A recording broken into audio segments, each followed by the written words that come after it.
Vamos lá, queridos. Página de número 9. Nós vamos fazer uma leitura, fazendo leitura, interrompendo, e vamos ver se a gente consegue estar extraindo mais um pouco de informação, de algumas informações bíblicas, né? A respeito desse tema que eu considero assim fundamental para a vida cristã, ou seja, ter a clareza da pessoa de Cristo. Então, Cristologia a gente vai estudar sobre a natureza, né, a obra e o ofício de Cristo. Cristo ele exerceu alguns ofícios, né? A semelhança dele no Antigo Testamento teve o Samuel. Samuel, alguém sabe dizer o que ele exerceu? 3 pelo menos funções. Samuel, sacerdote, juiz e profeta. E profeta, exatamente. Então, olha só, a semelhança de Samuel, Jesus também, ele exerceu o ofício de sacerdote, né? O juiz, a gente compara aqui como rei, que era uma espécie de governante, né? E também profeta. Então, ele exerceu também esses 3 ofícios aí. Embora ele não fosse da linhagem de Arão, que era de onde vinham os sacerdotes, inclusive o autor dos Hebreus diz que Jesus, ele é segundo a ordem de Melquisedeque, né? Ou seja, aquele que veio antes da lei. A ordem de Melquisedeque, o sentido é que ele não vem dessa ordem sacerdotal dos levitas, né? Ali dos descendentes de Levi e tal. Então Jesus ele é diferenciado em tudo que nós podemos comparar, em tudo. Jesus é fora da curva.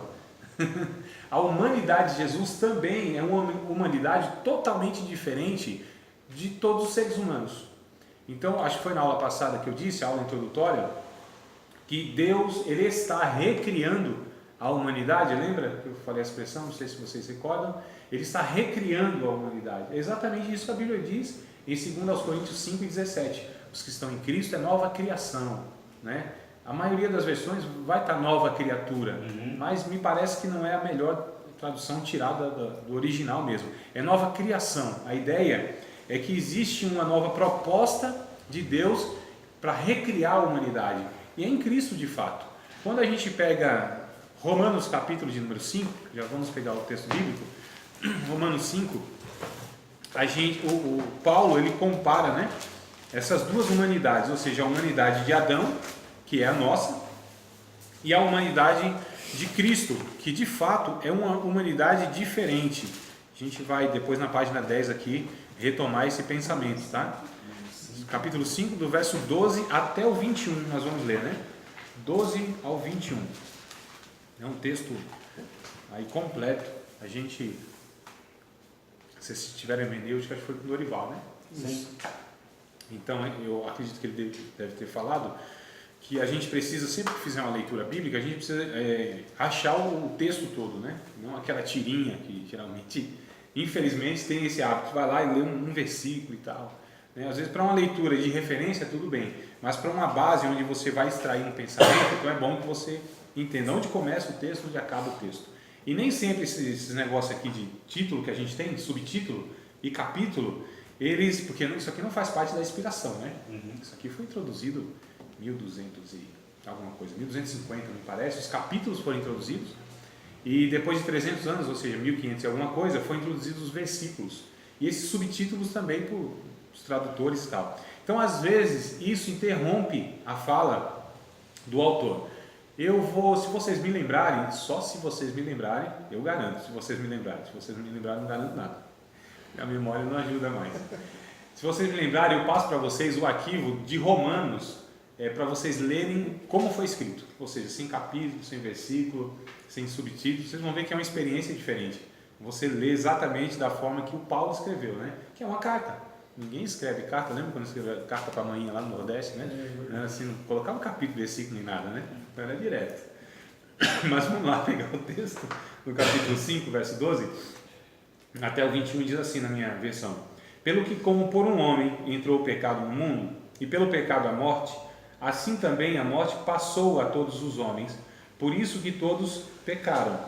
Porque até a lei estava o pecado no mundo, mas o pecado não é imputado não havendo lei. No entanto, a morte reinou, olha só, desde Adão até Moisés, até sobre aqueles que não pecaram à semelhança da transgressão de Adão, o qual é a figura daquele que havia de vir. Olha o que Paulo está dizendo, Adão é a figura, então, daquele que havia de vir, que ele vai falar que é o próprio Cristo. Então Adão é uma sombra, é uma figura.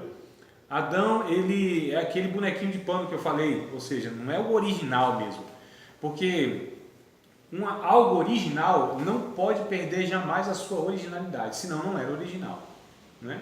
Vamos fixar isso na cabeça, amados, com a frase: quem é original? Repita aí, quem é original? Quem é original? Nunca se desoriginaliza. Se desoriginaliza. Se desoriginaliza. Vamos lá, irmão, 2 pontos a mais para quem fala isso. Brincadeira, só para descontrair, tá? Mas é uma verdade. É um trava-língua isso, não tem jeito. Isso é. Daqui a pouco entra no mistério. Então, sai profecia em tudo, né, mano? Se forçar. Meu Deus. Então, mas brincando, mas trazendo a verdade, então assim, Adão de fato não deu conta de viver essa originalidade da humanidade. Então a Bíblia diz que ele se corrompeu, né? A palavra corromper é a ideia de que vai se deteriorando, ou seja, desfazendo, perdendo a essência daquilo. O ferro, por exemplo, quando ele se deteriora, ele vai se desfazendo, a ferrugem vai comendo, né? A ferrugem vai tirando a essência do ferro mesmo. Então o que aconteceu com Adão foi isso, ele se degenerou. E aí é por isso que a necessidade da regeneração, ou seja, gerar de novo, nascer de novo, essa é a ideia. Foi o que Jesus disse em João 3, né? Necessário é nascer de novo, ou seja, essa regeneração. É tão marcante esse encontro com Deus que é chamado de um novo nascimento, ou seja, uma nova natureza, e essa natureza é a natureza desse homem verdadeiro que é o Cristo, que em nós pelo Espírito Santo é gerada, né? Então essa nova natureza, essa regeneração. Qual a finalidade do Evangelho, irmãos? A finalidade do Evangelho é reconfigurar, vou usar esse termo porque faz mais sentido no nosso contexto, né? Reconfiguração, né? Tecnologia, computador, então a gente sabe o que é desconfigurou, então bagunçou tudo o negócio, né? Tirou a formação. É uma agonia, né, mano, quando se configura alguma coisa. Então seria mais ou menos uma forma original que ela foi desfigurada, ela perdeu a sua forma original. Então o Evangelho o que faz? Vem configurar novamente, ou seja, trazer a imagem e a semelhança, trazer aquela forma original que foi deformada lá em Adão. Então o Evangelho faz isso, nos transforma a imagem e semelhança de Cristo, do próprio Jesus. Quem diz isso é Paulo em Efésios, a gente volta daqui a pouco, eu parei no verso 14, tá? A gente volta aí, Efésios capítulo 4, o verso de número 11, 12, 13, principalmente o 12 e o 13, porque o 11, Paulo vai dizer que Jesus, olha só, alguns de nós somos obreiros e tal, a gente já vai entendendo então qual é a nossa função no corpo de Cristo. Efésios 4. Isso. O 4:11, o Paulo ele vai dizendo que Jesus mesmo, ele diz ele mesmo referindo-se a Jesus, né? Uhum. Jesus deu-nos para apóstolos, profetas, evangelistas, pastores e doutores, essa é a sequência, né? Uhum. Olha só, o verso 12 vai dizer qual é a finalidade então desse ministério, desses ministérios. Pode ler alguém o 12 e o 13? Com vistas ao aperfeiçoamento dos santos para desempenho do seu serviço, para a edificação do corpo de Cristo, até que todos cheguemos à unidade da fé e do pleno conhecimento do Filho de Deus, a perfeita varonilidade, à medida da estatura da plenitude de Cristo. Olha só que coisa interessante. Então a finalidade, amados, do Evangelho é essa, nos levar a parecermos, a crescermos. Se a gente ler o 14, o 15, a gente vai perceber isso, né? Que a gente tem que crescer em Cristo. A gente precisa crescer no sentido que esse novo homem, ele vai se formando em nós, até que esse novo homem, ele se torne em nós essa natureza predominante, e onde as pessoas olhem para nós e vejam a marca, o crivo de Deus. Que infelizmente, amados, nós somos pentecostais, nós temos alguns critérios para julgar um homem de Deus, uma mulher de Deus. Infelizmente, eu sei que é assim. Talvez se aqui não for assim, louvado seja Deus. Mas o movimento pentecostal, que eu faço parte também, tem esse defeito. Que é o seguinte, o homem de Deus é conhecido pelos dons carismáticos, não é? Pelo tanto que Deus usa. Então, infelizmente, é esse critério, né, que a gente tem aí. E a gente já sabe que isso aí não quer dizer muita coisa, né? Não quer dizer nada. Não. O próprio Jesus disse, né? Com certeza. Mas infelizmente é uma avaliação que nós tomamos, nós pentecostais. Eu estou generalizando aqui, eu estou, melhor dizendo, não generalizando, eu estou pegando um âmbito geral, né, que a realidade é essa. Se não é a nossa realidade, louvado seja Deus. Mas a questão o Paulo também em Gálatas, ele escreve no capítulo 5 qual é o crivo, a marca do homem de Deus, daquela pessoa que está sendo salva, que teve uma vida regenerada, que está sendo santificado, ou seja, esse aperfeiçoamento, ele está sendo nutrido pelo Espírito Santo, e aí nessa nutrição ele vai crescendo em Cristo. Então tem 9 características à semelhança dos 9 aspectos dos dons espirituais, né? O carismático que a gente chama. Então amor, gozo, paz, longanimidade, benignidade, bondade, fidelidade, mansidão e domínio próprio. Então aqui está a marca, porque aqui é fruto, e não está no plural, viu? Lá é singular, o fruto do Espírito Santo. É como a mexerica com 9 gomos, né? Então é um fruto só que tem 9 aspectos. Olha que coisa interessante. Desses 9 aspectos nós entendemos que 3 deles são relacionados a Deus, 3 deles relacionados ao próximo e 3 deles relacionados a nós. Olha só como a Bíblia é harmônica. Quando Jesus disse, amarás o Senhor teu Deus, teu próximo como a ti mesmo. Então são os âmbitos de relacionamento que a gente tem, que é o problema nosso. Qual é o problema do ser humano? Relacionamento, irmão. Com Deus, consigo mesmo e com o próximo. É ou não é? Nós somos casados, vivemos em comunidade. Irmão, passou de um já dá problema. Um já dá problema. O quê? Quem nunca se pegou falando consigo mesmo e discutindo consigo mesmo? Quem nunca disse como o salmista no Salmo 42, verso 5, por que te abate, ó minha alma? Por que te perturba dentro de mim? O salmista brigando consigo mesmo. Essa realidade, nós não somos loucos. Quer dizer, nem tanto, né, Barão? É que a gente não chega muito perto de nós mesmos, né? Porque de perto ninguém parece normal, de fato. Então é por isso que a gente gosta de distância das pessoas. Quanto mais perto as pessoas chegam de nós, quanto mais próximo a gente chega de nós, quanto mais a gente deixa o Espírito Santo se aprofundar na nossa natureza, aí a gente vê que nós não somos tudo isso que nós pensamos ser. Então somos sim esses seres que precisam da graça de Cristo para ser resgatado, e esse resgate é justamente porque nós nos desumanizamos. Então Adão, quando ele rompe com Deus, ele vai se desumanizando. Então há uma decadência humana. E olha que coisa interessante. Então tem aqui um ser humano. Quando ele pratica um ato violento, bruto, assim, como que ele é adjetivado? Um animal, só um animal. Monstro, né? Agiu como um animal. Agora quando ele faz uma coisa assim, mais horrível, diz o quê? Isso é um demônio. Não são essas expressões que a gente usa? Então olha só, humano, animal e demônio. Então ele vai se desumanizando, o pecado vai fazendo com que o ser humano vá se desumanizando a ponto de chegar a um demônio. Quem é um demônio? É um ser que é totalmente desprovido de qualquer resquício da imagem e semelhança de Deus, a partir lá da rebelião. Então olha, e na eternidade as pessoas sem Cristo, elas de fato parecerão com demônios. A imagem e semelhança de Deus, vou cumprir aqui, tu já entra com a pergunta. A imagem e semelhança de Deus jamais, amados, vai ser jogada no lago de fogo e enxofre. O que a Bíblia diz? Que lá o verme e o bicho não morrem. Quem é esse verme e o bicho? É esse ser humano que ele perdeu tanto, mas tanto, a imagem e semelhança de Deus, que seu aspecto é de um verme e um bicho. E esse é o castigo maior. Essa é a punição maior para esse ser humano que teve alguma coisa, algum aspecto da natureza de Deus, agora não tem nada. Isso aqui que é o pior castigo que Deus poderia imputar sobre esse ser, ou seja, ser totalmente destituído, de algum aspecto da sua natureza, se tornando parecido com o demônio. Diga aí, servo de Deus.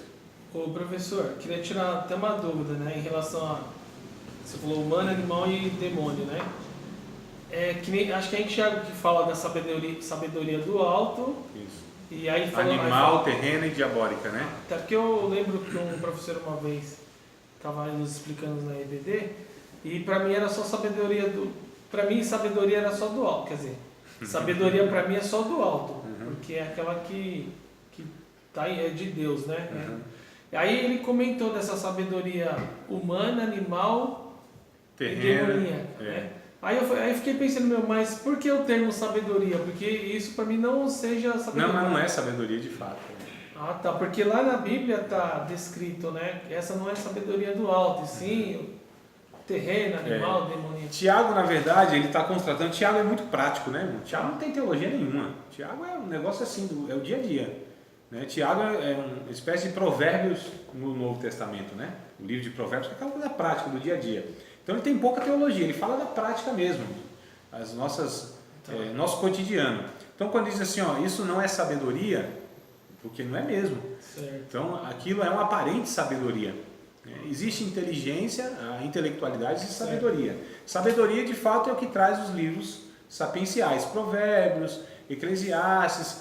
O que é sabedoria, amados? Tem gente que não tem inteligência, intelecto, né, essa capacidade de elaborar ideias, aquele raciocínio lógico e tal, mas é sábia. Né? Tem gente que é inteligente, não é sábia, tem gente que não é sábia, não é sábia e inteligente. Acho que é isso, né? Agora, eu nem sei também, eu isso mesmo. Eu estou sem sabedoria e sem inteligência agora. A questão é que uma necessariamente não é a outra. Então, o que é sabedoria? É como lidar adequadamente com as questões da vida. Né? Você agir corretamente, agir como se deve agir, isso é sabedoria. Um analfabeto pode ser sábio. E olha, amados, o que tem de pessoas aí, anciãos, gente que entende da vida e não sabe escrever o seu nome, né?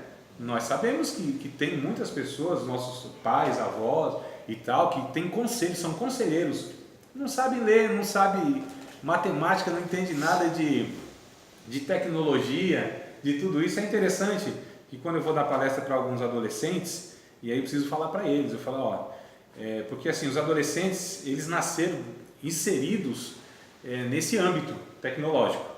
No meu caso, os 40 para cima, é uma adaptação para nós, né? Eu fui sábado agora numa apresentação de escola do meu filho, lá e tinha lá uma sala anos 70, outros anos 80, anos 90, e eu fui me identificando, né? Dos 80 para cá, claro. Né? Então, anos 80, eu fui identificando alguns objetos, né? Anos 90, eu vi uma máquina de datilografia Olivetti. Eu falei, essa eu conheço, eu fiz o curso de datilografia. Aí, isso, mano. E o mimeógrafo? Também tinha lá, mano, aquilo lá que a gente ficava loucão só de tirar duas, né? Aquele cheiro que vinha. Então, e o que acontece? Eu preciso falar com eles. Então, essa questão, olha, porque muitas vezes eles se deparam com os pais deles e os pais deles não sabem algumas coisas e eles querem, às vezes, até humilhar os pais porque não tem aquele conhecimento, né? E eu preciso falar para eles, alertá-los, falar o seguinte: você entende mais do que os seus pais de tecnologia, é fato isso. Né? Os meninos parecem que já nascem com chip lá, um negócio assustador. E aí o que acontece? Mas da vida você não manja, da vida você não sabe, seu pai sabe, sua mãe sabe. Então é por isso que o respeito é devido, né? Porque são autoridade, porque tem conhecimento daquilo que é essencial para a vida. Não é questão de intelecto ou não. Então essa questão assim, o Tiago vai dizendo que a sabedoria é essa, que trata as outras pessoas. Vamos ler o texto, não? Que vale a pena, você trouxe um negócio que eu vou encaixar aqui naquilo que eu pretendo falar para vocês, que é a humanidade. Tiago capítulo 3. Olha que coisa interessante. Meus queridos, eu já quero pegar esse texto aqui, e não é fora do contexto que a gente está falando, justamente para trazer essa ideia de que o Evangelho quer nos propor, é nos tornar humano. Mais humano, quanto mais humano, mais próximo de Cristo. Eu não sei se vocês... Eu não esqueci de nada, depois eu volto em Romanos capítulo 5, verso 14, tá bom? 15 no caso, depois a gente volta lá na conversa e a gente, tá tudo certo, viu? Amém. Eu não sei se vocês sabem, mas na cabeça de muitos irmãos, a ideia é que o Evangelho é uma proposta de nos fazer tão espirituais, a ponto de a gente chegar a ser quase parecido com um anjo, um semi-anjo. Nessa ideia de ser quase um espírito assim, aperfeiçoado, uma pessoa tão santa que ela já não tem mais nada com a carne, com a humanidade dela, mas pelo contrário, Ignorância. Pelo contrário. Porque quanto mais sensíveis nós formos, às angústias humanas inclusive, quanto mais humano a gente for, e tendo compaixão pelo outro ser humano, nosso semelhante, aí é evidência de que o Evangelho em nós está fazendo efeito. Né? Então, quanto mais sensível, quanto mais compassivo, quanto mais generoso, quanto mais a gente é essa pessoa da raça humana, porque só existe uma raça que é humana, existe etnias diferentes. Albert Einstein foi muito interessante, ele ia entrar nos Estados Unidos, foi preencher no aeroporto lá um requerimento, uma autorização lá. Aí estava lá, qual era a raça dele? Colocou humana. É raça humana. Não tem outra. Raça humana, né? Então, que raça que tem? Humana. Ele pertencia à raça humana. Então, você vê que pelo nível de QI você poderia dizer que era um extraterrestre. Mais ou menos, né? Na avaliação humana, o QI dele era baixo. Na avaliação humana, o QI do Einstein era baixo. Na avaliação, mas nos feitos. Não, porque a medida que usam, o critério que usam para esse tal do QI aí, o negócio não tem nada a ver não.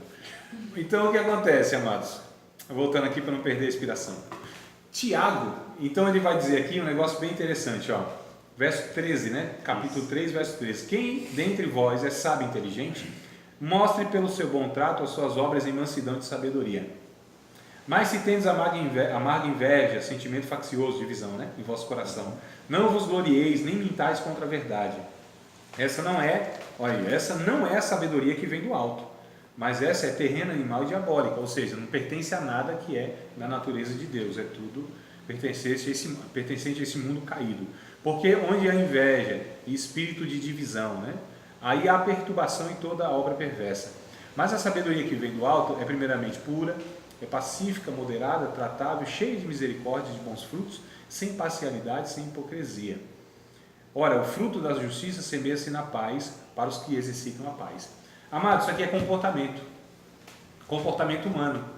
Então o Evangelho ele vai tratar muito mais dos nossos comportamentos humanos aqui, nessa vida, do que tem ensino para a eternidade. A Bíblia não se preocupa com o ensino para a eternidade. Lá vai ser tudo perfeito, não tem o que aprender mais lá. Agora a Bíblia ensina para como a gente lidar nas nossas relações, nas esferas de relações aqui. Lembra que eu falei? Então Deus conosco e com o próximo. Então essa é a questão. Nosso problema com Deus já foi resolvido por meio do sacrifício de Cristo. Então, tendo paz com Deus, está tudo certo. Né? Fosse justificado, Romanos 5:1. Então com Deus já foi resolvido. O que falta então? Resolver com o próximo e com a gente. Com o próximo é a dificuldade que nós temos. Sempre vai ser. Porque há um confronto, há um semelhante, há um igual. Então eu vejo no outro algo que eu não suporto porque diz respeito a mim. Os meus filhos, tem agora o de 7 meses, né? Mas eu já percebi isso logo no menininho, há 11 anos atrás, quando nasceu. Ele revelava nas suas ações muito mais os meus pecados do que o dele. A princípio eu pensei que era o dele. Falava, tá vendo? Olha o ser humaninho aí, ó. Irritado, egoísta, desobediente. Já nasce aí, ó, com essa tendência. Mas depois o Espírito Santo vai trabalhando no nosso coração. Vai dizer, não, você não está entendendo. Você está vendo nele aquilo que há em você. Falta de paciência para educá-lo, né? Falta de perseverança para insistir no certo. Então, assim, na verdade, os erros dele mostravam muito mais os meus pecados. Então é por isso que a gente tem dificuldade, por isso que tem gente escolhendo cachorro do que filho quando casa. Né? É por isso que tem gente que diz assim, quanto mais eu conheço o ser humano, mais eu gosto dos animaizinhos. É claro, é mais fácil, eles não confrontam a gente. Quem confronta a gente é o semelhante, é aquele que é igual a nós, que revela em nós os nossos pecados. Né? Então, o que eu fico indignado não é o pecado do outro, é o meu. É o meu pecado, visto nele.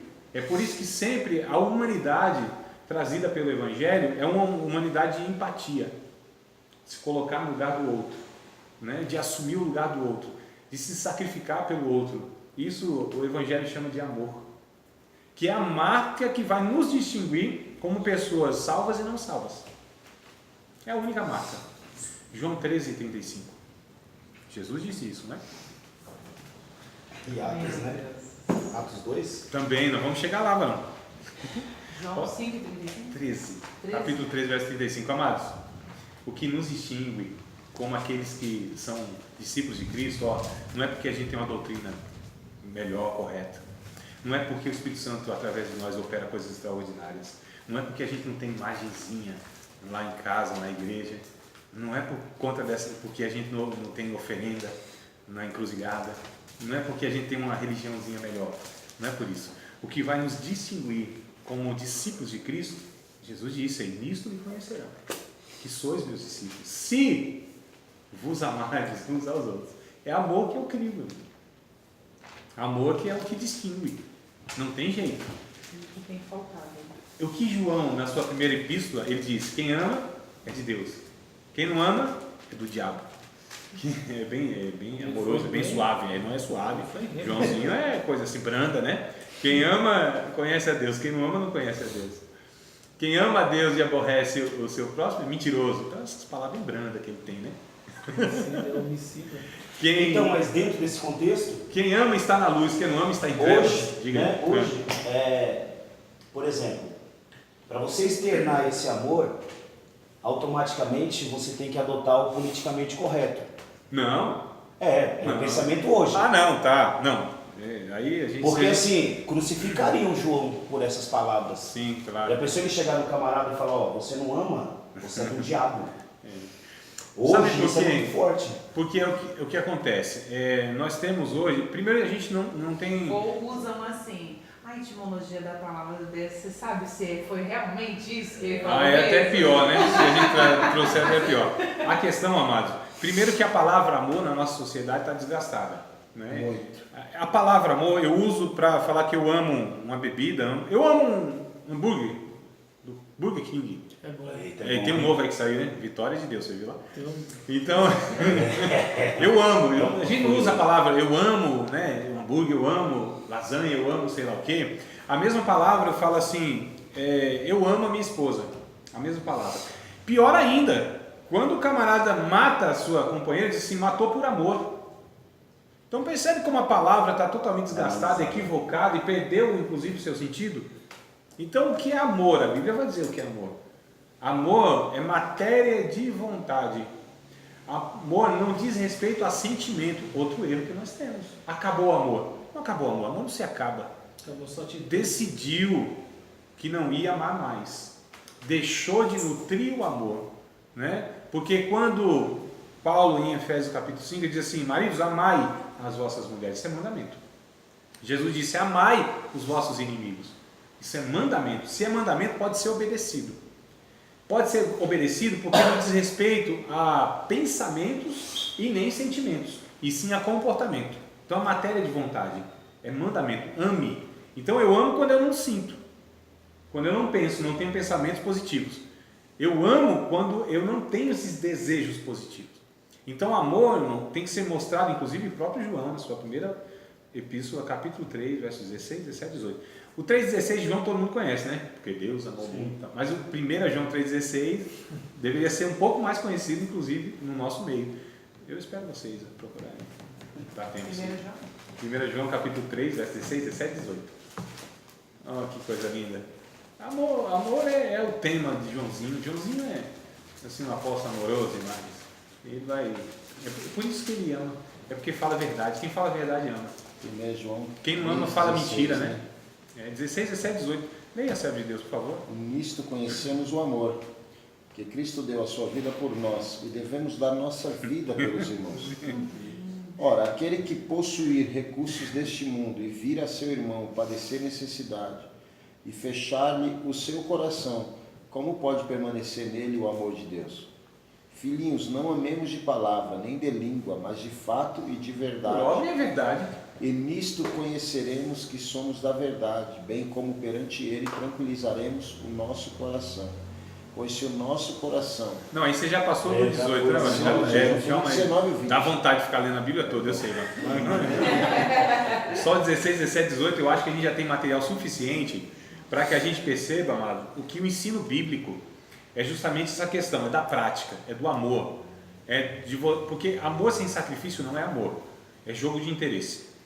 Quando eu tenho um comportamento para um de uma forma e para outro de outra, a gente tem outra ideia errada no nosso meio, com uma falsa humildade.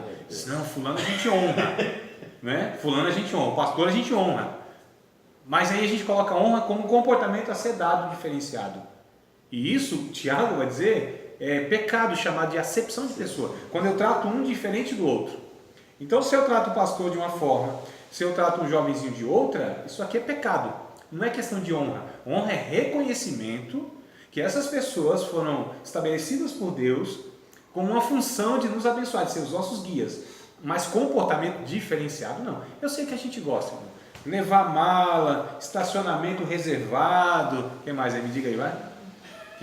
O que mais a gente vai criando aí? Com essa falsa humildade, não, a gente está honrando o nosso líder. Nada, isso é hipocrisia. Por que a gente não faz isso com um adolescentezinho? Sabe por quê? Eu vou dizer. Por que a gente não faz com a criança? Eu vou pegar ainda mais lá embaixo. Eu duvido, amados, se eu vou pegar o meu filho, não vou pegar nem filho de ninguém. Vou pegar o meu filho, que eu deveria honrar, respeitar, dar a ele a dignidade devida. Olha, não é? Não estou falando nem filho do seu ninguém. Então estou conversando com meu filho aqui, 11 anos, tá? Aqui, olho no olho quase, menino. 1,72 m, 1,71 m. Aqui. E aí eu estou conversando com ele, aí chega o pastor. Qual é o comportamento quase que normal nosso? Deixa o menino falando e dá atenção ao pastor. A minha pergunta é, o contrário faria? Nós faríamos o contrário? É difícil, É bem porque difícil. eles ainda é capaz de falar para a criança assim, ó. E eu estou falando do meu filho. Não, bem difícil. Não tem meio termo. O que isso nos mostra? Nos mostra que o nosso relacionamento é de interesse. De interesse. Mesmo que a pessoa não queira. Porque às vezes ela pode ter esse comportamento. O comportamento, ele denuncia aquilo que está muito mais profundo. Ah, entendi. Você entendeu? Que é uma natureza. Tá. Que é um entendimento não transformado. Então, o meu comportamento é fruto, é resultado daquilo que está dentro de mim. Isso se exterioriza. Entendi. Né? Então, nossos comportamentos revelam quem nós somos. A ocasião não faz o ladrão. A ocasião revela o ladrão. É verdade. Né? Então, a gente tem uns ditados errados. A ocasião faz o ladrão. Não faz coisa nenhuma, ele já era ladrão. A ocasião que foi oportuna para ele revelar quem ele era. Então, essa questão. Em Jesus não tem um ladrão. Olha que coisa interessante. Um dia, o rapaz, um irmão, foi na casa do outro. O irmão tá passando dificuldade enorme, né? Dificuldade. Aluguel atrasado, sem dinheiro para comprar comida, esposa lá, os filhos e tal, aquela situação toda. Foi na casa do irmão. Chegou lá, tinha um dinheiro assim, exposto. O irmão saiu, foi na cozinha, não viu aquilo lá. Aqui. Conversa vai, conversa vem, vai embora. No meio do caminho, o Espírito Santo disse: não, você pegou o que não era seu, vai devolver. Irmão, meu Deus do céu, e agora? Voltou lá: ô meu irmão, eu vim aqui para te pedir perdão. Perdão por quê, velho? Não, eu vi um dinheiro aí e eu peguei, dinheiro seu, mas eu quero te explicar por que eu peguei o dinheiro. O irmão falou: não, fique em paz, que é isso, fique em paz. Já sei por que você pegou o dinheiro. Ele falou: você sabe? Você sabe da minha situação? Eu sei, você pegou por ser ladrão. Que isso? Não, não, aí também não. Eu sou ladrão, a gente congrega junto, você sabe que eu não sou. Eu falei: não, meu irmão, fique em paz, você pegou porque você é ladrão. Eu falei: não, aí você também está querendo me humilhar, não sou, não, meu irmão, você já devolveu, está tudo certo, não esquenta a cabeça não, mas você pegou porque você é ladrão. Eu falei: não. Aí o irmão falou assim: então, tudo bem, você acha que você não é ladrão? Se Jesus tivesse com seu aluguel atrasado, se Jesus tivesse com a sua esposa no ouvido, se Jesus tivesse seus filhos precisando de comer, ele roubaria o dinheiro? Não pensou, disse: não, Jesus não. Mas você sim, você é ladrão. Em Jesus não tem um ladrão. Em Jesus não tem possibilidade de ter um ladrão. Em nós tem um ladrão, tem um adúltero, tem um assassino. Em nós, potencialmente, em todo ser humano tem isso. Em Jesus não. É por isso que a humanidade de Jesus, ela é totalmente diferente. A natureza de Jesus não traz consigo o sêmen de Adão. Olha que coisa interessante. Não tem sêmen humano. Não foi nenhum homem que colocou esperma lá em Maria. Foi o Espírito Santo que gera isso. Então a origem humana de Jesus é divina. Ou seja, é o Espírito Santo. Ele não traz consigo o gene de Adão. Ele não traz a natureza de Adão. Ele não traz a humanidade de Adão. É o que nós vamos retomar a leitura agora de Romanos, capítulo de número 5, verso 15. Bora lá? Voltar? Eu prometi que ia voltar. Vamos voltar no texto. Verso 15. Ó, que coisa interessante. Mas não é, o verso 15 do capítulo 5 de Romanos, né? Mas não é assim o dom gratuito como a ofensa. Porque se pela ofensa de um morreram muitos, muito mais a graça de Deus e o dom pela graça, que é de um só homem, Jesus Cristo, abundou sobre muitos. E não foi assim o dom como a ofensa, por um só que pecou. Porque o juízo veio de uma só ofensa, do próprio Adão lá. Na verdade, para a condenação. Mas o dom gratuito veio de muitas ofensas para a justificação. Porque se pela ofensa de um só, a morte reinou por esse, muito mais os que recebem a abundância da graça e o dom da justiça reinarão em vida por um só, Jesus Cristo. Pois assim como por uma só ofensa veio o juízo sobre todos os homens para a condenação, assim também por um só ato de justiça veio a graça sobre todos os homens para a justificação da vida. Vou dar outra pausa aqui. Irmãos, olha só, o Adão peca, o Adão casal peca, quem pecou foi o Adão casal, né? O Adão macho e fêmea.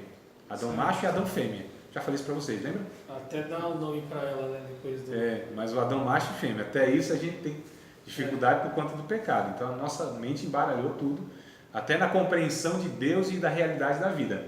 Então nós temos dificuldade enorme. Por que a gente está estudando, meu Deus do céu? Justamente porque nós temos dificuldade de compreender Deus, a sua proposta para a gente, etc. e tal. Então o que acontece? O Adão pecou. Alguns entendem que o Evangelho, Jesus morreu pelos nossos pecados apenas. Jesus não morreu para comprar os meus pecados. Jesus morreu para me resgatar de mim mesmo. Nosso maior inimigo não é Satanás, amado. Não é o diabo. A nossa natureza dá conta de nos levar para o inferno a passos largos.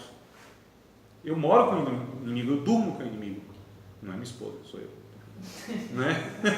Thomas Hobbes. Tá vendo lá? Então, tem que explicar aqui, porque vai que ela assiste depois. Tô despenteado, meu amor.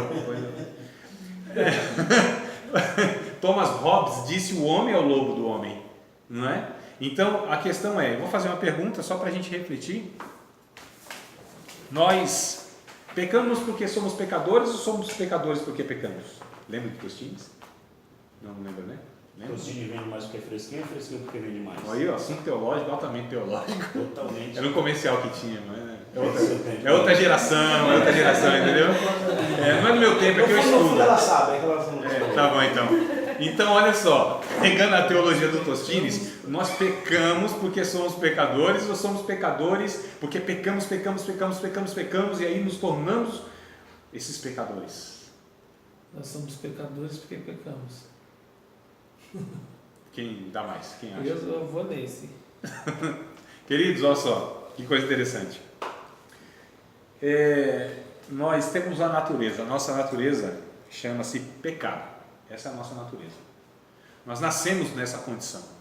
Ou seja, porque nós trazemos consigo, é o que o Romanos está dizendo aqui, nós lemos isso. Nós trazemos consigo a natureza de Adão. Então nós pecamos porque é uma natureza pecadora em nós. Se tem uma coisa que a gente não pode fazer é deixar de pecar. Nessa condição que nós nos encontramos, essa é a realidade. Embora inclusive regenerado. É que a gente trata isso aí em outra matéria, que é a doutrina da salvação e a doutrina do pecado, né? Para a gente abranger mais, não vai dar tempo. Senão eu misturo tudo aqui e ainda não consigo trazer para vocês o que eu quero. Mas a questão é, só para comparar a nossa humanidade com a de Jesus, tá? Essa é a proposta da aula, a humanidade de Jesus, em relação à nossa inclusive, que é a mesma, né? De Adão, nossa, de todo ser humano. Ser humano é ser humano, não vale o que come, isso é a verdade, né? Ser humano não é ser humano bom. Lembra que chegaram para Jesus e disse: bom mestre, que hei de herdar, que hei de fazer para herdar a vida eterna? E Jesus responde: por que me chama de bom? A pergunta é, mas Jesus não era bom? Sim, mas na mente desse que chega até Jesus, Jesus para esse era só mais um rabino, só mais um mestre lá e tal. Se ele reconhecesse como Deus, aí é outra história. Aí Jesus vai falar: é verdade, você acertou, miserável. Acertou, miserável. Sou bom mesmo. Mas na mente dele, não é por isso que Jesus dá essa resposta. Então, por que chamas bom? Só Deus é bom. O homem, na essência, é mau. Irmãos, nós somos maus. Não é? Tem pessoas assim que a gente se admira porque a gente desconhece a natureza humana. Fala: nossa, mas parecia tão manso. Não, o vizinho aqui faz 30 anos que... Como que a gente ia descobrir que ele ia estuprar a filha, matar a esposa e queimar a casa? Isso não é quase que diário, a gente vê aí. Não. A gente não vê, que eu acho que vocês não assistem, eu também não assisto, mas a gente sabe. Nessas atrocidades todas. Aí você vai ver o relato, não, uma pessoa mansa. Irmãos, uns disfarçam melhor do que os outros. Tem uma frase muito forte de Martinho Lutero que ele fala a respeito disso, né? Da velha humanidade dele, né? Do que ele fala sobre o batismo. Ele fala que, deixa eu ver se eu lembro a frase aqui certinho, eu não vou conseguir lembrar a frase certinho, ele falou assim, pensei que havia matado o velho homem. Isso, mas ele sabe nadar, mas né? ele sabe nadar. No batismo, né? Isso. Você vai lá e imerge, mas ele vai nadando natureza. assim atrás da gente. E ele segue a gente. Paulo disse isso em Gálatas, capítulo 5, versos 16 e 17. Lembram desse texto? Lembra mesmo? Então recite, por favor. Não, vamos lá. Então. Gálatas 5, 16 e 17. Esse tá não dá. Mas uma hora dá. De tanto ler, tem hora que o negócio fixa. Né? Capítulo 5, 16 e 17. Há duas naturezas aí que Paulo diz. Né? Ele chama a velha natureza de carne.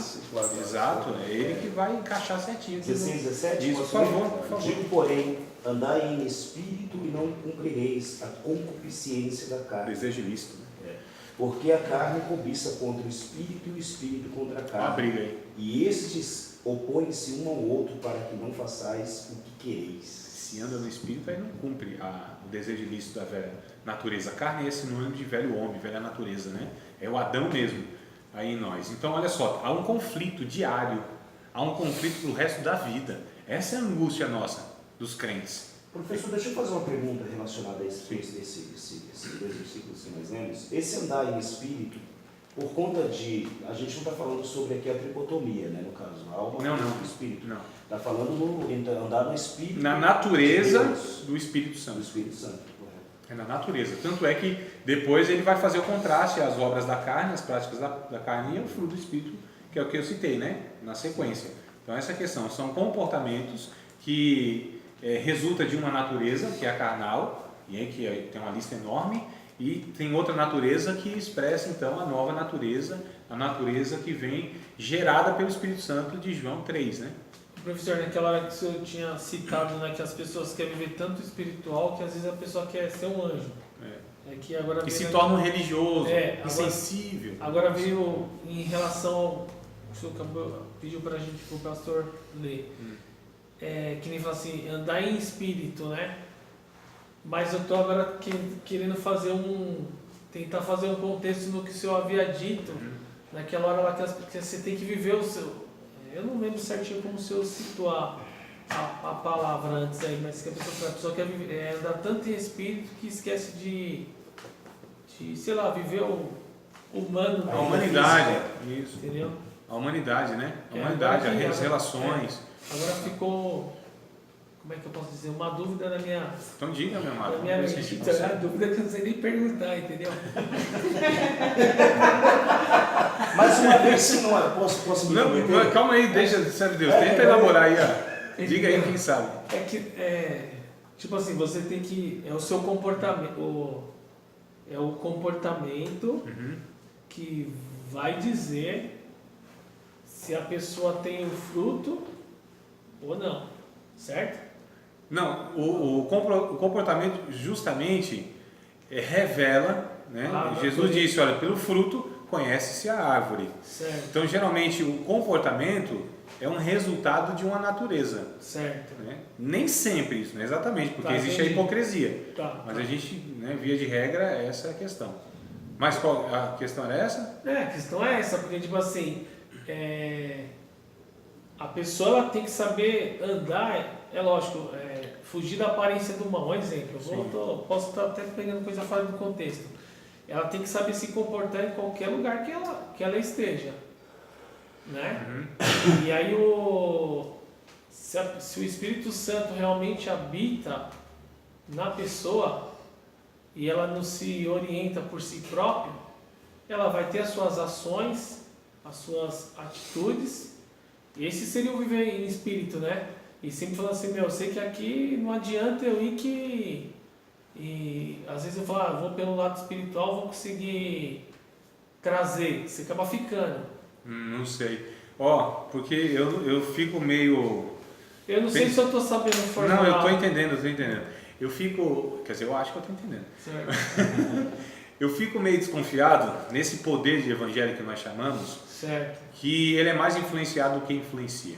Entendi. Essas pessoas que têm mais medo de ter contato com pecadores a ponto de não vou me tornar impuro. Calma aí, é preciso questionar. Preciso questionar a maturidade da pessoa, o nível, entre aspas, de conversão da pessoa, porque em nenhum caso eu vi Jesus, e ele é a nossa referência, né?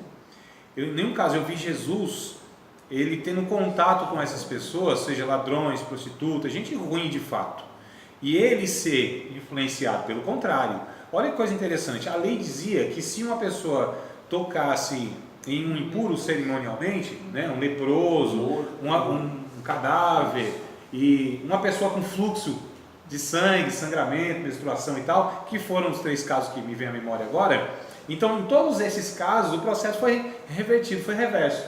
Então não foi Jesus que foi contaminado e ficou cerimonialmente impuro, pelo contrário, essas pessoas que foram curadas, purificadas, transformadas. Então calma aí, que vida é essa que nós temos, que quando se depara com a morte prevalece?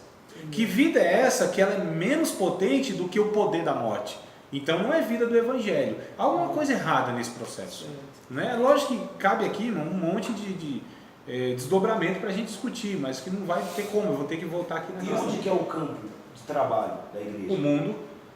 O campo é o mundo. Então, imagina-se então um espiritual, que se diz ser espiritual, que não pode tocar, que não pode se relacionar, né? Você não pode se o assentar religioso, na roda, né? por conta dessa questão, né? Não, a gente precisa santificar e se purificar. Amados, a ideia de santificação na Bíblia não é eu me abster de relacionamentos. É um dom, né?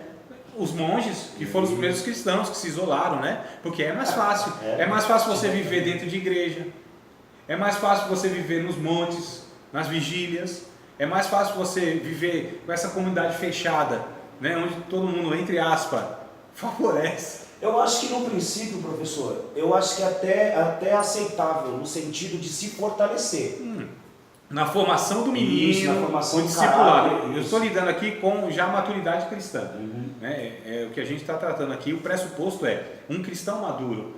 Um cristão onde, de fato, ele foi alcançado pelo Evangelho de tal maneira que ele tem suas convicções, porque Paulo vai dizer em 1 Coríntios capítulo 5, ele disse, olha, eu nem digo para vocês não se relacionar com devasso, com maldizente, com ladrão. Eu não falo para vocês fazerem isso. Senão seria necessário você sair do mundo. Eu digo para vocês não terem comunhão com aquele que se dizendo irmão. Então olha só, a Bíblia ela nos adverte do irmão hipócrita, que é para a gente se afastar, e o pecador depravado é para a gente chegar junto mesmo. Nós somos convidados, sabe para quê? Não é para ir para o céu não, é para ir para o inferno.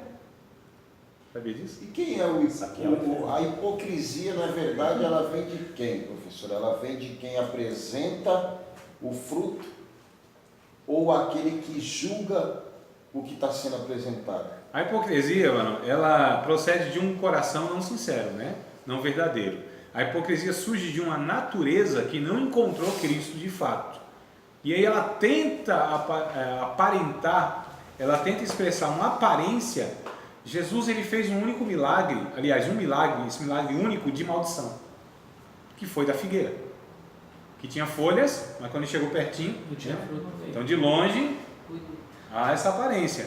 A religião, ela nos favorece a nós vivermos de uma maneira hipócrita. Ambiente de igreja é propício para a hipocrisia. Púlpito, palco fantástico para a hipocrisia.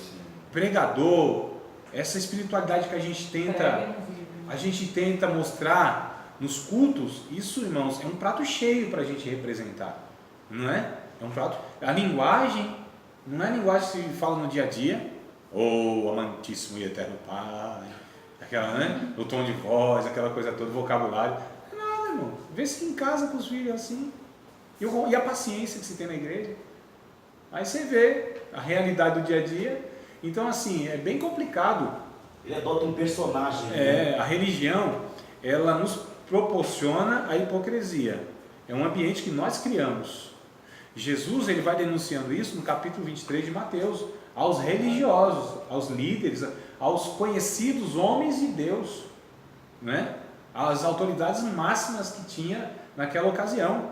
Então Jesus disse, olha, por fora, um negócio bonitinho, sepulcro caiado, mas dentro, agora o problema é dentro, é o coração. Então é do coração que procede, né? Os homicídios, as maledicências, os adultérios, é do coração que vem, porque eles questionaram, os seus discípulos não lavam as mãos, né? Como sem lavar as mãos? Mas não é questão de higiene, não era essa questão. Havia um ritual, que tinha que lavar a mão muitas vezes. E aí Jesus disse, mas o que contamina o homem não é o que entra no homem, é o que sai do homem. Porque o que entra e sai. Não é deitado fora, como diz o termo, né? Mas o que procede do coração do homem, aí que é o problema. Aqui que, então é natureza. Irmãos, ninguém imita caráter por muito tempo. Então fruto, ele não pode ser imitado por muito tempo. Ele pode ser apresentado, não sei se vocês já tiveram experiência, e está com uma fome. Chegar num lugar assim, você vê uma fruteira. Se olhar assim, tá comendo uma banana, né? Aí você vai pegar a banana de plástico. Alguém já aconteceu isso aí? Com queijo, onde a gente trabalha. Mordeu a maçã de cera, mano. A questão, amado, a questão é queijo, né, mano? Vá, fica à vontade. A questão, querido, deixa eu tentar voltar aqui e fazer a curva. Deixa eu me converter, né? Fazer a curva aqui e voltar. Me arrepender. A questão é, a gente está lidando aqui, e todos esses exemplos nossos são evidência do quê? Da nossa humanidade. Em Cristo, nada disso que a gente está discutindo aqui havia. Nada disso em Cristo foi achado. Não foi achado, na verdade, nada. Coisa alguma. A Bíblia diz, o próprio Cristo diz, quem de vocês me acusa de pecado? E olha que para religioso achar pecado numa pessoa é facinho, hein? É fácil. Mas Jesus, eles não conseguiram achar pecado. Quem de vocês me convence de pecado? Jesus desafiou esses líderes religiosos. Ele ainda disse assim, ó, o diabo não tem nenhum apoio em mim. Ou seja, Satanás não tinha nada para se apoiar em Jesus e dizer ele pecou. Olha que coisa fantástica. A Bíblia vai dizer que na sua boca não se achou engano. Ou seja, a natureza de Jesus. Hebreus capítulo 4, verso 14, 15, 16. Eu acho muito interessante esse texto, porque vai nos trazer aqui uma realidade muito interessante. E já Jesus como sacerdote. E o sacerdote humano que ele foi. Esse sacerdote humano, olha irmãos, eu queria que vocês até gravassem isso na mente, escrevessem, se fosse o caso, assistisse de novo, para gravar na mente, para não perder essa informação que eu vou dizer agora. Jesus, ele diz, o texto de Hebreus diz, no capítulo 7, verso 25, que Jesus é um sacerdote eterno. Isso quer dizer que até hoje Jesus, ele está nessa condição de intermediário entre Deus e nós. Só que esse sacerdócio de Jesus não é divino. Não é o Cristo que intercede por nós. É o Jesus que intercede por nós. É o humano que intercede por nós. Nós somos salvos não é porque Jesus era Deus. É porque ele foi um humano que cumpriu, satisfez a justiça de Deus, satisfazendo a justiça de Deus, ele propiciou essa reconciliação nossa com Deus. Por causa do homem, nós não somos salvos pelo Cristo. Nós somos salvos pelo Jesus. 1 Timóteo 2 e 5. Há um só Deus e um só mediador entre Deus e os homens. Jesus Cristo, vírgula, homem. Olha só que coisa interessante. Então nós somos salvos pelo Jesus homem, que assumiu o nosso lugar. E ele leva então essa humanidade. Essa natureza humana de Jesus, ela foi carregada para a eternidade. Essa natureza de Jesus não se desfez aqui, nem na morte e nem na sua ascensão. Ele não deixou a sua humanidade aqui, ele levou consigo a humanidade. É por isso que diante do trono de Deus, diante de Deus, ele pode representar a humanidade, porque ali está a humanidade, representada em Cristo. Alguns pensadores, alguns teólogos, isso aqui é pensamento, tá? Não está na Bíblia lá diretamente. Alguns teólogos entendem que Jesus ele se esvazia dos seus atributos divinos, né? A gente vai tratar isso talvez na próxima aula, essa questão de Jesus humano e o divino, em uma mesma pessoa, em um mesmo ser, mas ele se esvazia, isso é fato, a Bíblia diz que ele se esvazia, é a kenosis, né? Ele se aniquila, ele é aniquilado, o Filipenses 2, a partir do verso 5 lá. Então ele deixa de usar, ele deixa de usufruir, deixa de utilizar esses atributos divinos. Então, quando Jesus ele realiza milagres, expulsa demônios, conhece o pensamento das pessoas, isso não é a onipotência de Jesus, isso não é a onisciência de Jesus. Ele faz tudo isso por causa da capacitação do Espírito Santo sobre a sua vida. Obras tais que ele mesmo disse que nós faríamos igual e até em maior escala. Porque o mesmo Espírito que estava capacitando Jesus também nos capacita. Todos os milagres, sem exceção, que Jesus realizou, é possível ao discípulo dele realizar. Todos, sem exceção. Olha só. Então, o que acontece? Ele não usa suas prerrogativas divinas. Onipotência, onipresença, onisciência. Não usa nada disso. Tudo que ele faz é porque o Espírito Santo lhe unge. Isso é o Isaías, capítulo 61, que é cumprido lá em Mateus, capítulo 4. Espírito do Senhor Jeová me ungiu para fazer isso e tal. Pelo Espírito Santo ele foi gerado. Pelo Espírito Santo ele exerceu o ministério. Pelo Espírito Santo ele foi ressuscitado. O Espírito Santo é quem, na humanidade de Jesus, faz ele ser esse ser humano perfeito. Olha só, o ente que há de nascer é santo. A virtude do Altíssimo te cobrirá. Olha só que coisa linda. A ideia, amados, aqui é o mesmo que foi lá em Gênesis, que o Espírito do Senhor estava pairando sobre todo aquele caos. E aí gera vida. É o que o Espírito Santo vem fazendo aqui da mesma forma.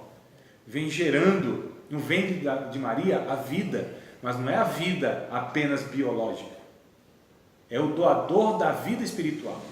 Tanto é que no capítulo 14 de João, verso 6, ele diz: eu sou o caminho, a verdade e a vida. Essa vida aqui, ó, não está escrito bios, que é a vida biológica. Aqui está zoe. Zoe é vida espiritual. O único que pode outorgar a vida eterna e a vida espiritual é Cristo. Ele é doador da vida. Ele é o Pai da eternidade. Ele é aquele que ele jamais conheceu a morte. Porque o salmista disse o seguinte: não deixará o teu filho, o teu santo, no Hades e nem ver a corrupção. Nem o corpo de Jesus conhece o processo de putrefação, amado. Nem o processo que o corpo vai se fazendo, o corpo de Jesus não foi permitido. Deus não deixou o santo lá no Hades ver a corrupção. Olha só o texto que diz. Então Jesus não conheceu a morte e não teve poder alguma. Sobre Jesus, foi o que eu tentei dizer na semana passada, em Atos 2:24, acho que eu citei isso, né? Eu lembro só do A e do B. Então, o que acontece? A morte, Jesus não conheceu a morte em aspecto nenhum, amados. Nenhuma das facetas da morte ele conheceu. Nenhuma. E nós, olha que coisa interessante, em Cristo, nós também somos convidados a triunfar como ele triunfou. 1 Coríntios capítulo 15, versos 51 ao 58. Eis que vos digo um mistério, nem todos dormiremos, mas todos seremos transformados, num momento, num abrir e fechar de olhos. Porque isso que é mortal se revestirá da imortalidade. Isso que é corruptível se revestirá da incorruptibilidade. E quando isso que é mortal se revestir da imortalidade, e quando isso que é corruptível se revestir da incorruptibilidade, então cumpre-se a palavra que está escrita: tragada, absorvida, chupada, foi a morte na vitória. Onde está a morte, teu aguilhão? Onde está o inferno, a tua vitória? Mas graças a Deus que nos dá a vitória pelo nosso Senhor e Salvador Jesus. Portanto, meus amados irmãos, sede firmes e constantes, sempre abundantes na obra do Senhor, porque a vossa obra tem uma recompensa.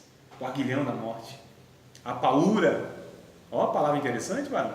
Paura da morte, o pavor, a agonia, isso é o último inimigo que nós vamos vencer. Cristo já triunfou faz muito tempo sobre a morte, mas nós somos convidados à semelhança de Cristo, porque a morte para nós é o último inimigo a ser vencido, porque o nosso corpo será absorvido pela vida. É isso que diz a mortalidade será absorvida, revestida, né? A gente vai estudar essa escatologia, esse texto todinho, eu vou tentar trazer para vocês, versículo por versículo, nesse processo que vai sofrer o nosso corpo na redenção, na compra. Então nós fomos comprados, inclusive, o nosso corpo. Então ele está no processo de redenção. Nós somos resgatados nos nossos pecados, mas nós estamos sendo redimidos na nossa humanidade. Então Jesus não comprou, o que eu disse, estava dizendo um pouco tempo atrás, não consegui concluir, porque eu me dispersei. Jesus não nos comprou apenas os nossos pecados, Ele nos comprou como pecadores. Nos comprou como pecadores. Então a questão é assim, eu não sou perdoado do que eu fiz ou do que eu faço. Porque, irmãos, a gente vai ter que ficar pedindo perdão 24 horas todo dia. É ou não é? Eu tenho uma lista aqui na minha mente que eu pequei de ontem para hoje. Não é jargão, não. Eu posso listar alguns. São horríveis, passíveis do fogo do inferno. Deus se desagrada profundamente desses pecados que eu cometi. Eu lembro aqui, tem lembrança aqui. Viva. Olha só. Então eu não fui resgatado do que eu fazia. Eu fui resgatado de quem eu era. A gente está falando de natureza, é um negócio muito mais sério. A religião fala que é comportamento. A religião fala que, olha, você fez isso, e agora fez isso, está diante de Deus, está mal, né? Eu falo, não, eu não estou mal diante de Deus, porque eu fui comprado por um bom preço. Eu fui comprado pelo fato de ser um pecador. Hoje eu não sou um pecador. Eu cometo atos de pecado, mas o meu prazer já não é mais isso. Eu já não sou mais dominado por esse prazer. Eu peco por acidente, né? Não peco por hábito. Eu não peco porque há uma natureza em mim que predomina e me leva ao pecado contumaz e eu nem sinto, porque é muito perigoso quando as pessoas acostumam com o pecado. É muito perigoso isso. Está entrando num campo muito sombrio, onde possivelmente o Espírito Santo já não está conseguindo mais agir no seu coração e na sua mente. Que não é o caso da maioria de nós, né? Não é o caso da maioria de nós. Mas a questão é, quando a gente peca, há um processo natural, no sentido que o Espírito Santo está trabalhando em nossa vida e, irmão, Deus não se frustra com a gente jamais. Porque tem gente que acha, não, logo eu, Senhor, olha o pecado que eu cometi. Como se Deus tivesse surpreso. Fala, não, eu conheço a tua natureza. Tua natureza é pecadora. Eu me relaciono contigo porque eu te comprei. Eu te remi de quem você era, não do que você fazia. Porque você continua fazendo a mesma coisa. Com outros aspectos. Mas é pecado. É porque nós julgamos pecados socialmente falando. Não é? Tem pecados sociais, tem pecados que a gente aceita. Eu não é, Mate. Não, assim, olha como a gente é hipócrita. Na igreja, a gente disciplina o adúltero, sim ou não? E o fofoqueiro, por que não vai para o banco da mesma forma? E quem calunia, difama e fala mal das pessoas?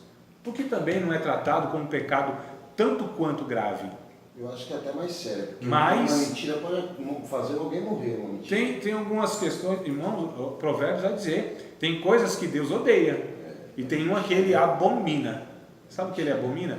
Irmãos que semeiam contenda entre irmãos. Por que o fuxiqueiro, o fofoqueiro passa desapercebido, vistas grossas, não, de boa, vai. Por que a gente faz isso? Porque a gente vai valorando o pecado. Diante de Deus, que é santo, pecado é pecado. Pecado é ofensa grave. Olha só, gravíssima, passível do fogo do inferno. Agora a questão é, então por que Deus se relaciona conosco mesmo a gente praticando? Porque já não somos mais pecadores. Não é o meu ser, eu não sou mais pecador. Eu sou uma pessoa lavada e remida pelo sangue de Cristo. Eu sou um ser que está em Cristo, sendo formado à semelhança e imagem de Deus. Então é em Cristo que eu me relaciono com Deus. É por causa da humanidade de Cristo. Eu disse semana passada, quando Deus olha para mim, eu vou abençoar André, mas ele não tem nada que o favoreça. Não merece nada, mas vou abençoar. Por quê? Porque ele olha em mim e vê Cristo. Aí ele me abençoa. Aí quando ele olha para mim, se o André pecou, o que ele merecia? Qual é o mérito dele? Fogo do inferno, irmão. Salário pago. Deus é justo. Deus paga direitinho o negócio. Salário do pecado é a morte. Ele deveria pagar, né? Toma morte, mas não faz isso porque vê Cristo. Vê Cristo sendo formado em mim. Me vê em Cristo. Então, em Cristo eu já estou predestinado ao inferno, diz Efésios 1. Em Cristo eu sou salvo, eu não serei salvo. Em Cristo eu tenho e desfruto a vida eterna aqui e agora. Em Cristo Deus já se agrada da minha vida porque eu estou em Cristo. Então, na verdade, ele se agrada de Cristo. Na verdade, ele se relaciona com Cristo. Na verdade, ele ama a Cristo.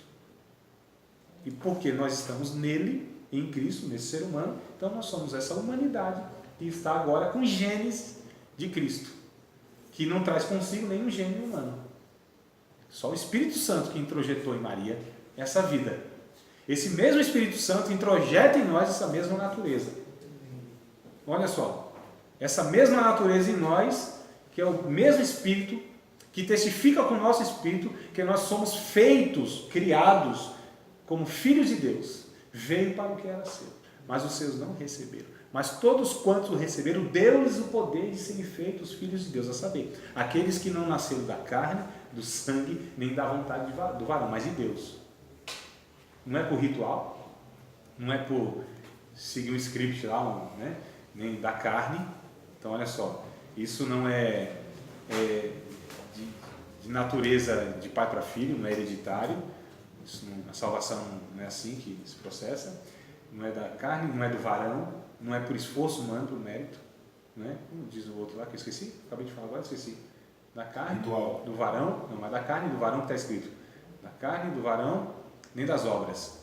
Esse está escrito lá, né? Capítulo, é o João 1 e 13, 12 e 13. Então, olha só, não é das obras, não é por mérito, é de Deus. Então, olha que coisa interessante, amados. O que nós estamos falando? Nós estamos falando de um Jesus que ele assumiu o nosso lugar. A gente chama isso de sacrifício substitutivo, né? Vicário. Então, para quem era, irmão, aquele túmulo? De quem era aquele túmulo? Especificamente lá do cidadão, né? É dele, mas representa a gente. Para quem era a cruz? Lá na história, Barrabás. A cruz não era para Cristo, o túmulo não era para Cristo, nada era para Cristo. Ele assumiu o nosso lugar. Ele tomou o nosso lugar. Ele se fez por nós, no Calvário, lá na cruz, né? Se fez. Ele se colocou, ele se humilhou, a humilhação de Cristo. Ele não merecia aquilo. Como um ser humano, ele não merecia aquilo. Como um ser humano, ele era santo, era perfeito. 1 João capítulo 3, verso 3. 1 João. E eu vou voltar em Romano. Vocês acreditam que eu volto em Romano ainda? Jesus. 1 João 3 e 3. 1 João capítulo 3, versículo de número 3. Eu acho que é isso, eu não estou enganado. E qualquer que nele, em Jesus, né? Em Jesus. Qualquer que nele. Eu vou ler desde o 1, 2 e 3, eu não vou resistir. Eu não posso. O capítulo 3 de 1 João, verso 1, tá? Vede quão grande caridade nos tem concedido o Pai, que fôssemos chamados filhos de Deus. Por isso o mundo não nos conhece, porque não conhece a Ele. Amados, agora somos, uma questão de ser, não é? Não é estamos, não é questão de estar, nós somos filhos de Deus. E ainda não é manifesto que havemos de ser na plenitude, lá da glorificação, no último estágio, na eternidade. Olha só, a gente chama isso aqui de agora sim e ainda não. A teologia é esse termo, né? Agora sim, nós desfrutamos disso, mas ainda não de uma maneira plena. Agora sim, nós fomos alcançados pela eternidade, mas ainda não fomos absorvidos de uma maneira plena. Agora sim, nós conhecemos a Deus, mas ainda não como dele nós somos conhecidos. Então, agora sim, ainda não. Agora sim, ainda não. Por isso que esse conflito, essa briga toda, essa angústia, esse cai e levanta, esse negócio, né, acerta e erra, é porque agora sim, ainda não. Agora sim, ainda não. Então, amados, agora somos filhos de Deus e ainda não é manifesto o que havemos de ser. Deixa eu falar um negócio aqui. Eu, André, tenho a convicção plena, porque o religioso, ele vai achar que ele agrada a Deus, né? Porque fez a campanha certinho, porque jejuou os dias certos, porque ora bastante, porque dá o dízimo, porque vem todos os cultos na igreja, porque aquela coisa toda que a gente já sabe, né? Aquela coisinha religiosa, assim, hipócrita. E aí ele fala, não, eu agradei a Deus. Ou não, você está agradando a Deus, né? A gente tem essas doiduras assim, né? A gente agrada a Deus. Eu tenho a convicção que eu estou aquém daquilo que Deus queria que eu estivesse. Eu sou, inclusive, estou aquém. E eu sou a pessoa, eu não sou a pessoa, melhor dizendo, que Deus quer que eu seja. Eu tenho convicção disso. Só que eu tenho a esperança de que eu não sou hoje aquela pessoa que Deus me fará ser. Só que eu sou grato a Deus, porque eu já não sou a pessoa que eu era. Amém. Quando a gente entende isso, um monte de coisa se resolve na nossa vida. Paranoia, tem as paranoias que a gente tem? Tem um negócio assim, e agora Deus vai... Mas essa questão por ser grato a Deus, a gente também não pode banalizar também aqui no caso a situação do religioso, da religiosa. Porque uma vez que você é grato a Deus, você tem uma facilidade Sim. de se relacionar mais profundamente com Deus. Pela gratidão. Sim, pela gratidão. Pela Não gratidão. por merecimento de algo que você vai barganhar com Deus, mas pela questão de ser grato a Deus. Sim, a gratidão. Uma pessoa grata a Deus, ela quer ter um relacionamento Sim. com Deus. Mas ela entende que o relacionamento que ela tem com Deus, nada provém dela. Não depende dela, mas tem a parte humana, Sim. que é o que nos... Na verdade é o seguinte, né? A gente também não pode ficar perdido naquele pensamento de que a gente joga a responsabilidade para Deus e é Deus que tem que mover a situação para a gente se levantar. Não, a graça... Então eu acho que é uma questão de aliança. Veja bem, varão, a graça não é uma graça barata. Sim. Né? Não é essa graça irresponsável. Não é uma graça que nos isenta das nossas responsabilidades, não é isso que eu estou querendo colocar. Mas é uma graça que nos faz entender que se nós fazemos alguma coisa, é por conta de Deus, tudo. Dele, por Ele, para Ele. São todas as coisas. Ele opera todas as coisas, tanto, tudo em todos, tanto querer quanto efetuar. Em mim não há bem nenhum para que eu faça nada. Se eu faço, é porque Deus me faz fazer. Afinal das contas, eu chego à conclusão que em mim não há bem algum, mérito algum. Isso é palavra de Paulo. Palavras de Paulo, do apóstolo Paulo. É que Paulo tinha convicção disso. Nós temos uma certa confusão. Quando a gente acerta, a gente fala, opa, acertei. Paulo disse, olha, quando eu acerto, é porque Deus me fez acertar. Aqui que está a grande diferença. Aqui que mora aqui que é o X da questão. Né? Então não é que eu estou dizendo, olha, então não, a graça de Deus e tal, eu não tenho parte nenhuma. Mas eu tenho a convicção que se eu, André, faço, penso, desejo, realizo alguma coisa, sei alguma coisa, externo alguma coisa, tudo isso é fruto, é mérito, provém da ação do Espírito Santo sobre a minha vida. Não é que eu sou passivo nisso, mas se alguma atividade em mim, nisso, é porque isso antes veio do Espírito Santo. Sim, fica claro. Antigo Testamento, Novo Testamento. Novo Testamento, derramamento do Espírito sobre toda a carne, onde existe uma obediência, no sentido de... Uma tentativa, né? No sentido de que você busca e você tem no caso, essa presença do Espírito Santo. Isso é claro. Mas essa questão do esforço humano, a gente vai perceber, por exemplo, Gideão. Gideão estava trabalhando, um camarada trabalhador da linhagem de tribos, enfim, né? Abraão, enfim. E hoje não fala para ele, você é um camarada valoroso, trabalhador. Opa. E você é um camarada que você... Mas como assim? Eu sou valente, valoroso e a nossa situação... Então é sobre isso que eu estou falando. Sim. O Espírito, na verdade, o anjo de Deus, que é a personificação da presença de Deus... Elogiou o cara. E dá outro, né? Elogiou, Dá outro no cara, fala o seguinte, Deus é contigo. Como assim Deus é comigo? Não, se Deus mostrar a realidade, a gente desanima. Ele teve que animar o Gideão, mas o Gideão lá pra frente mostrou quem era. Sim, mostrou quem era, mas a gente não está falando dessa questão de humanidade, porque assim, é ridículo você analisar uma situação, né? Por exemplo, eu acredito muito nisso. Existe o mérito do homem e da mulher, sim. Porque assim, tem gente que... Você acredita que Deus acorda o homem no meio da madrugada para orar por alguém? Você acredita nisso? Eu acredito, sabe no quê? Que todo bem que o ser humano expressa, todo bem, qualquer bem, é empréstimo de Deus. Porque eu acredito na teologia algo chamado de depravação total. Para mim, o homem é totalmente depravado. Então, seu pensamento é na linha do calvinismo. Mano, não é o calvinismo que vai falar isso. A Bíblia é antes de Calvino. Sim, bem antes. A Bíblia é antes de Armínio. Então isso não é um pensamento nem de Calvino nem de Armínio. Isso é um pensamento dos pais da igreja.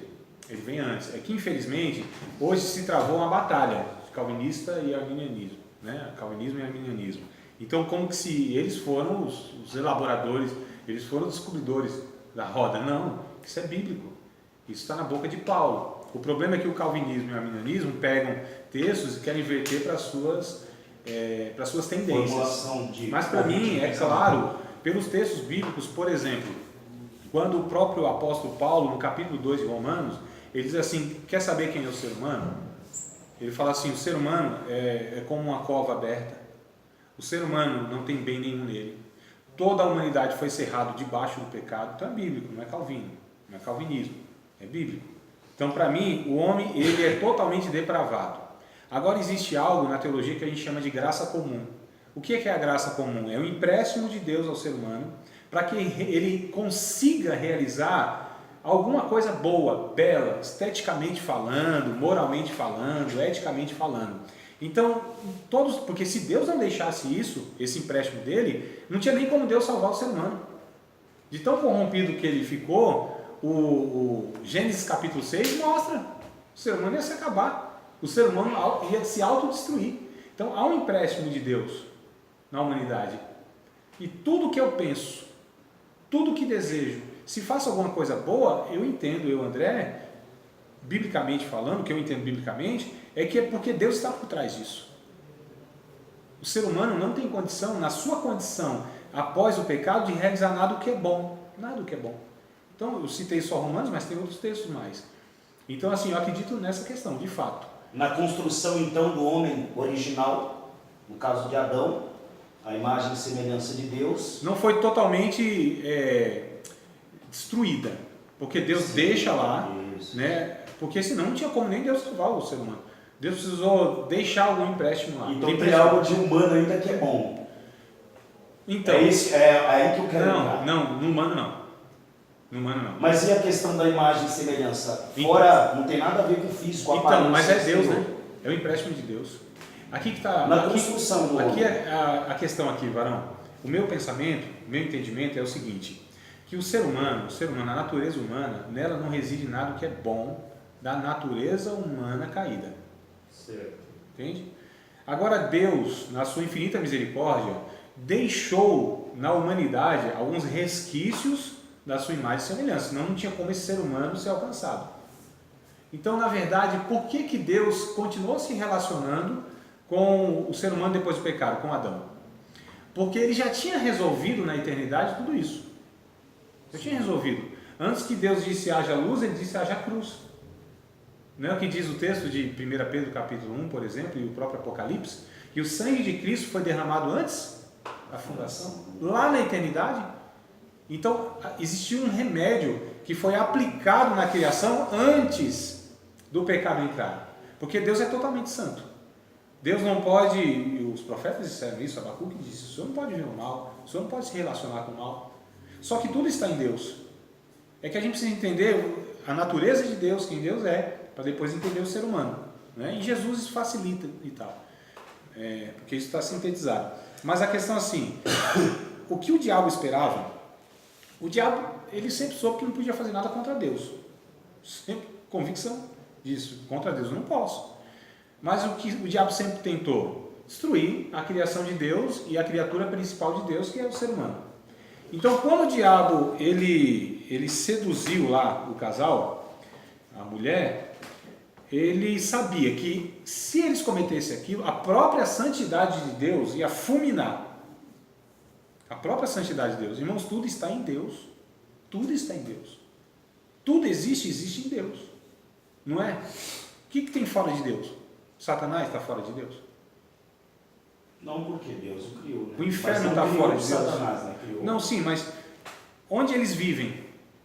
Tudo que existe dentro de quem? Dentro de Deus. Não há possibilidade nenhuma de nada estar fora de Deus. Não existe possibilidade de existência fora de Deus. Tudo que existe dentro de Deus. Aí a gente precisa entender a dimensão de Deus. Deus não existe, vocês sabem disso, né? Deus está para além da existência. Calma que choque, a gente está pensando. Não é, irmão? A gente está trabalhando em conceito, tem que fugir um pouquinho da literalidade das coisas. E a gente precisa provocar e chocar. Se eu não chocar vocês não... Opa, calma aí. Não, que isso, André? Tá doido? Será que é heresia ou será que Deus não existe? Mas Deus não existe. O que existe, tudo que existe, sem exceção nenhuma, existe um começo e terá um fim. Tem uma origem e tem um destino. Tudo que existe. Me fala alguma coisa que existe que não tem isso. Me fale alguma coisa que existe, Isso é início e fim. alguma coisa que existe, visível ou invisível, o mundo espiritual ou esse mundo material, que existe e não passou a existir. O que sempre existiu? O que não tem fim e nem começo? O que é o alfa e o ômega? O que sempre habitou na eternidade desde sempre? Quem é autossuficiente, autoexistente? Deus. Então Deus não existe. Deus está para além da existência. Tudo que existe, a criação de Deus só existe porque passou a existir. Só existe um ser que é. Tudo passou, ou seja, é um estado de existência, é um estado de ser, porque existe um ser que sustenta todos os outros seres. Quando a gente pensa na grandeza de Deus, amados, a gente fica maravilhado.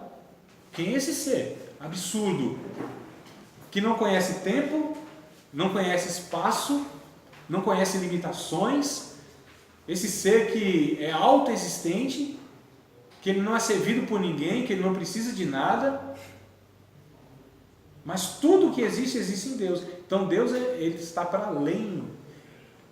Irmãos, existe uma distância tão enorme entre tudo que existe e Deus, que a gente chama de uma distância ontológica. Isso quer dizer de ser mesmo, ser. Deus é infinito, não é? Infinito. Tudo, sem exceção, que Ele cria é infinitamente menor do que Ele. Uma distância de eternidade.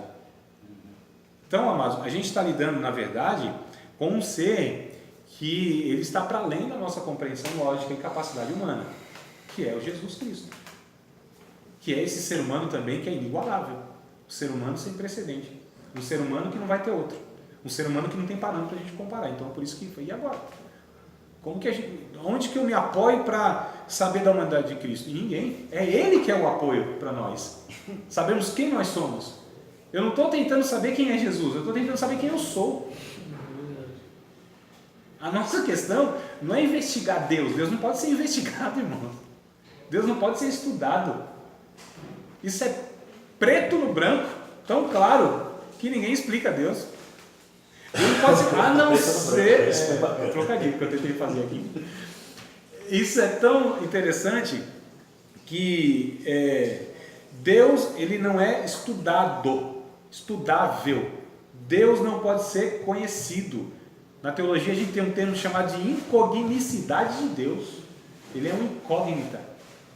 Nós só sabemos de Deus aquilo que Ele decidiu se revelar nas Escrituras e na natureza. E quer saber uma revelação perfeita de Deus? Cristo. Havendo Deus antigamente falado de muitas maneiras aos pais pelos profetas, nesses últimos dias temos falado pelo Filho. Hebreus 1:1, Hebreus 1:3. Jesus é a expressão máxima, a revelação máxima da pessoa de Deus. É que para o judeu é inconcebível, né, a questão de que Jesus era Deus, né, no sentido de